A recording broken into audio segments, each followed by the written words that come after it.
Flaqa bejn id-Deputat Prim Ministru Ministru għas-Saħħa Chris Fern u l-Kummissarju Ewropea għas-Saħħa Stella Kyriakides ġie diskuss l-aċċess kontinwu għall-mediċini madwar l-Unjoni Ewropea. Matul din il-laqgħa li saret fil-marġini tal-Kunsill tal-Unjoni Ewropea għas-Saħħa intqal kif kull pajjiż għandu jkollu l-aċċess għall-mediċina irrispettivament mid-daqs tas-suq. Min-naħa tiegħu id-Deputat Prim Ministru Chris Fern saħaq li l-ostakli li qed ifixklu l-aċċess għall-mediċini f'ċertu pajjiżi membri għandhom jiġu indirizzati mill-aktar fis. Huwa semma wkoll ix-xkiel ta' lingwi differenti li taffettwa l-aċċess tal-mediċina.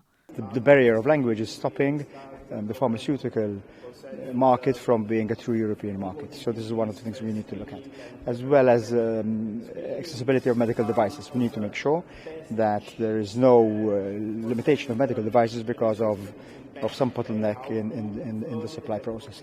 Matul il-Kunsill għas-Saħħa, Chris Fern tkellem dwar l-importanza tal-akkwist konġunt tal-vaċċin tal-COVID-19 li permezz tiegħu ġew salvati bosta ħajjiet. Id-Deputat Prim Ministru enfasizza kif bħala Ministri għas-Saħħa għandhom jassiguraw l-aqwa kura għaċ-ċittadini. U sostna wkoll l-importanza tal-esplorazzjoni tal-possibilità li l-akkwist konġunt ikun imwessa biex jinkludi wkoll mediċini ta' mart rari u anke mediċini tal-kanċer. Matul dawn il-laqat il-Kunsill iddiskuta wkoll l-estensjoni tal-iskadenza għall-implementazzjoni tar-regolament għall-apparat mediku fejn id-Deputat Prim Ministru saħaq li din l-estensjoni trid tkun komuni għal pajjiżi membri kollha.